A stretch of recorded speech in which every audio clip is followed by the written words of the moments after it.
Well, in reviewing the game film of the last game, it was we got off to a little bit of a slow start, in the game.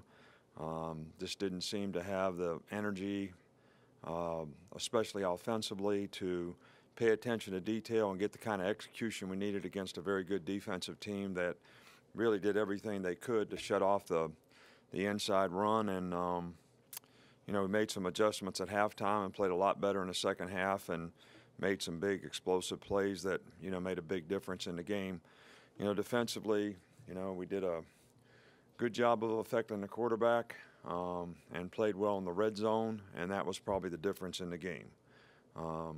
Probably didn't tackle as well in space as we'd like to, and gave up a few big plays that we probably shouldn't have, and those are things that we definitely need to work on and try to fix. Special teams, other than getting a little pressure off the wing and being a little slow on the field goal that got partially blocked, really did a nice job in the game, and it was an asset for us to be able to score, on special teams, and really controlled field position pretty well, and it was helpful to us. It's great to have SEC Players of the Week, Derrick Henry on offense, Jonathan Allen on defense, and I really think Jonathan Allen got it for, what he did to me. He got a lot of votes for that. Our Players of the Week were Derrick, Cam, and Ardarius Stewart, and defensively Reuben Foster, Jonathan Allen, and Ryan Anderson, and Cyrus Jones, Adam Griffith, Kenyon Drake, and Bradley Sylvie on special teams.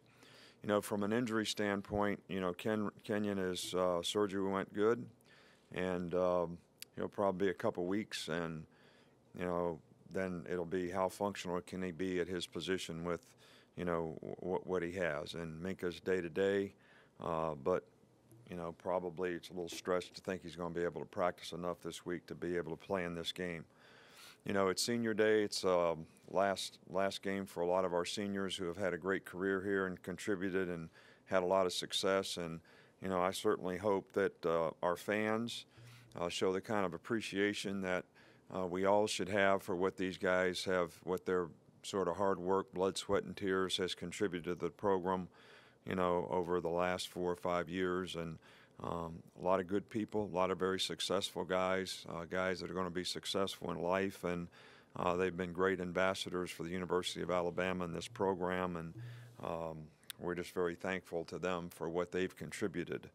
The game this week, Charleston Southern is 9-1, one of the probably best teams in their FCS division. They're ranked in the top 10 in almost every category. One of the top defenses, in that league, as well as very productive offensively with a different style of offense than what we played against. A lot of option, split back kind of options that we have not played against. And their quarterback, Austin Brown, does a really good job. He's a very athletic guy that can run, as well as is a good passer. So this is going to be a challenging game for us from a preparation standpoint. Their defense has created a lot of negative plays, very quick. They play a 3-4, and they do a good job with their pressure package to create negative plays. So, this is a good team that we're playing, and hopefully our players will have the kind of respect they need to go out and play, good, positive, winning football against them. Nick, a couple of players have said it was always kind of the off-the-field maturity stuff that kept Tim Williams from reaching his potential. What change have you seen him in this year that's allowed him to be so productive? Well, I just, I think that, he's always had good pass rush ability. It's always been a question of dependability in terms of, is he going to do the right things on and off the field so that you could know that he's going to be responsible enough to make the kind of choices and decisions that you need him to make so he can play winning football on the field. And, Tim's worked very hard, made a lot of sacrifices to try to get where he is right now, and we certainly appreciate it. And a lot of people in our organization have tried to help him, and he's been very, very productive. It has nothing to do with ability. he's not pass rushing any better than he did before. He's just more dependable doing his job, and we've been able to count on him, to this point. So I'd say that's the biggest difference. Just in terms of Jonathan Allen, what do you feel like his strengths are as a pass rusher, and how much have you seen him grow as a pass rusher? Well, the first thing is knocking the hell out of the coach. But, well, Jonathan was, a really good high school on-the-edge pass rush guy. Very, very good. And I think he has gotten bigger and developed a lot of strength to where now he can rush off the edge, but he's a really, really effective inside rusher because he's gotten bigger and stronger. So certainly can play the run a lot better, but he's still athletic and he can still move. So I think that's the biggest difference. He's just gotten, each year he's been here, he's gotten a little bigger and a little stronger. He's always been very athletic and had great first step quickness. He does a great job of using his hands and moving his feet, which is really critical in being a good pass rusher. So, he just got enough.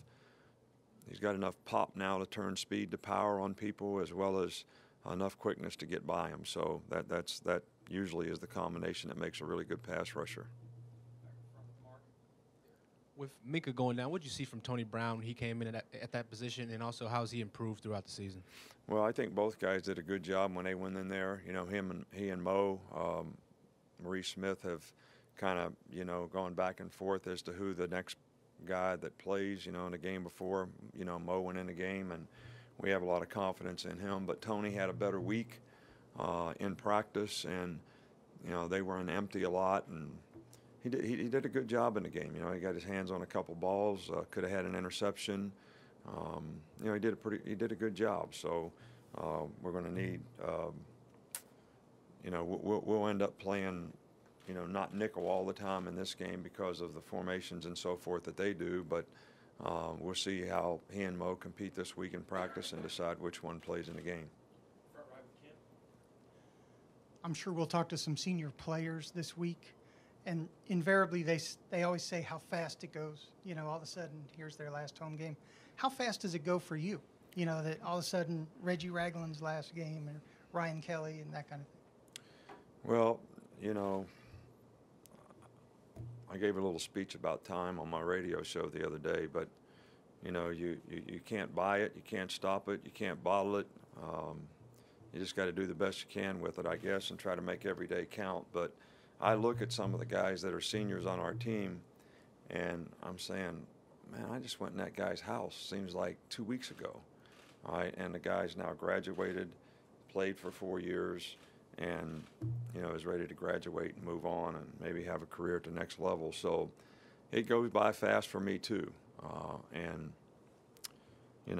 have a tremendous amount of respect for, this group of guys especially. They've had a lot of success here, and probably in a little different circumstance than some of the other teams. The expectation has always been greater for them, and they haven't always been able to finish like we wanted to, but they've shown a lot of resilience and leadership this year to, have a chance to create an opportunity for themselves to be able to maybe finish this year.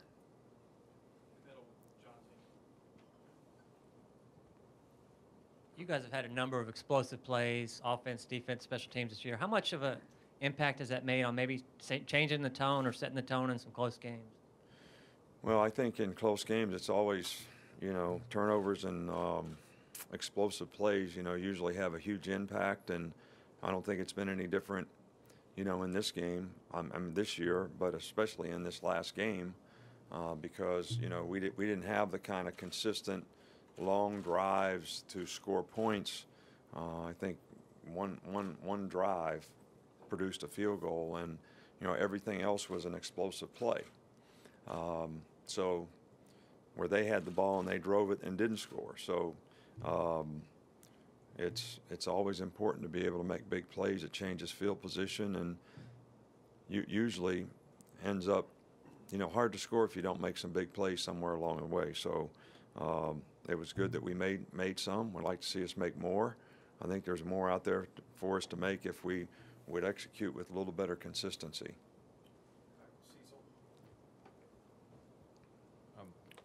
Coach, thank you for sending us your statement on Coach Pinkles' retirement, but you had a chance to talk with him this weekend? You know, I really haven't. It's on my list of things to do. You know, Sunday and Monday are my most hectic days. So as the week goes on, I've got it on my list of things to call him, and hopefully things will settle down for him. And I know he's still involved with their season and trying to do all he can do for their players to help them have and end up with a successful season.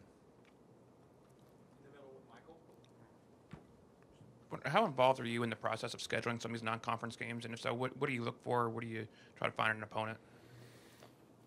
You know, we don't have a lot of choices.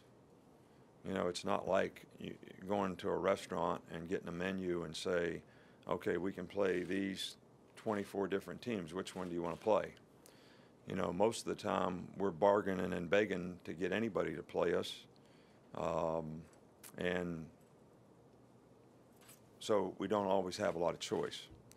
And especially lately, where, you know, since we went to 14 teams in the league, you know, it sort of put the SEC schedule back a little bit in terms of when we got it, so we knew when to fill in.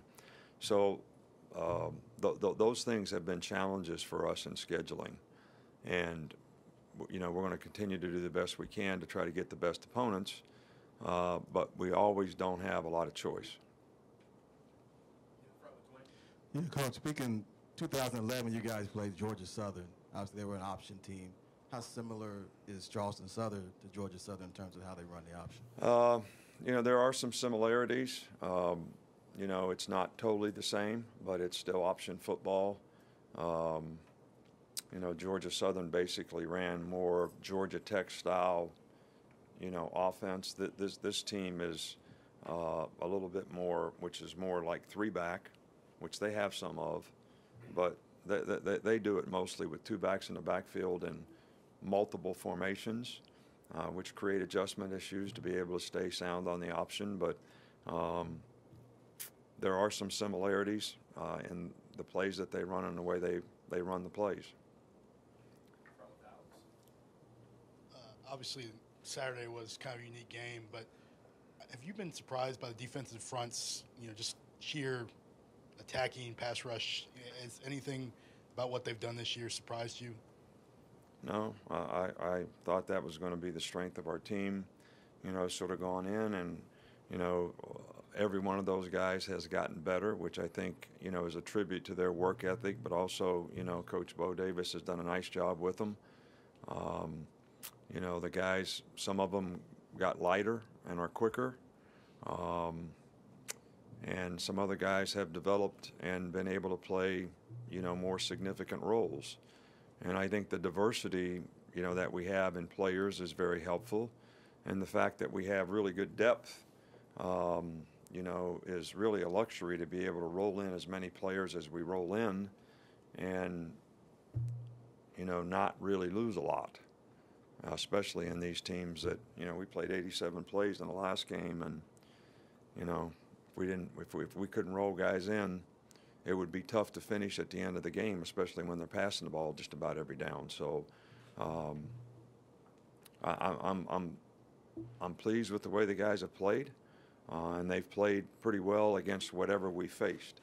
You know, whether it was a running team like LSU or Arkansas, or, you know, passing teams like A&M, and, you know, what we saw last week.